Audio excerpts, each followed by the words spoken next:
आप सभी को नमस्कार। हमारे साथ इस समय हैं कुमारी रक्षिता, जो कि अग्निवीर में जिनकी अभी अभी सिलेक्शन हुई है। ये नौणी पंचायत के रगा गांव की निवासी हैं। मुनीलाल जी और कमलेश की ये बेटी हैं, जो शुद्ध किसान हैं। और रक्षिता बचपन से ही पढ़ाई में इसकी गहन रुचि रही है और आज ये अग्निवीर के रूप में इसकी सिलेक्शन हुई है। हम बात कर रहे हैं कुमारी रक्षिता से। रक्षिता, आप बताएं कि आप की पढ़ाई कब से क्या क्या आपने शिक्षा ग्रहण की है और उसके बाद कैसे आपकी सिलेक्शन हुई है? सर, मैंने नॉन मेडिकल में +2 करी है जवाहर नवोदय विद्यालय सोलन से। और उसके बाद मैंने MA ज्योग्राफी में राजकीय महाविद्यालय सोलन से ही शिक्षा ग्रहण की है। और अभी मैं MA कर रही थी ज्योग्राफी में RKM शिमला से, पर अब मेरा रिज़ल्ट आ गया है तो अब मुझे वो छोड़नी पड़ेगी। और रक्षिता, ये बताएं कि जो अग्निवीर के लिए आपकी सिलेक्शन हुई, इसके लिए आपने क्या क्या क्वालिफिकेशन पास की है, किस तरह से आपकी सिलेक्शन हुई?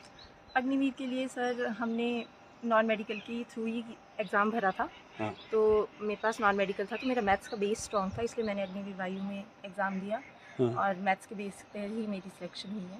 अच्छा, तो आपने टेस्ट कौन कौन से पास किए इसके लिए?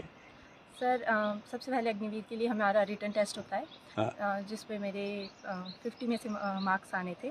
तो अभी हमारे मतलब वाई ग्रुप में मैं टॉपर रही हूँ, जिसमें मेरे 31 मार्क्स नॉर्मलाइजेशन में आए हैं। और उसके बाद NCC के मार्क्स बढ़ जाते हैं, लेकिन वो हमें बताए नहीं जाते।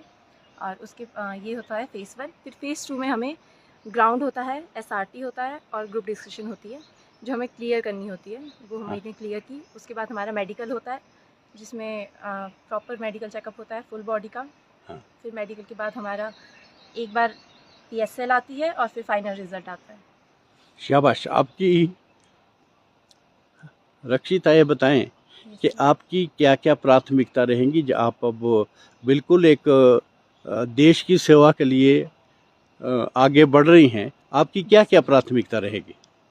सर, अभी तो हमारा ऐसा है कि पहले तो एकदम फिज़िकली फ़िट होकर हम वहाँ पर अपनी पूरी मेहनत से देश की सेवा करेंगे।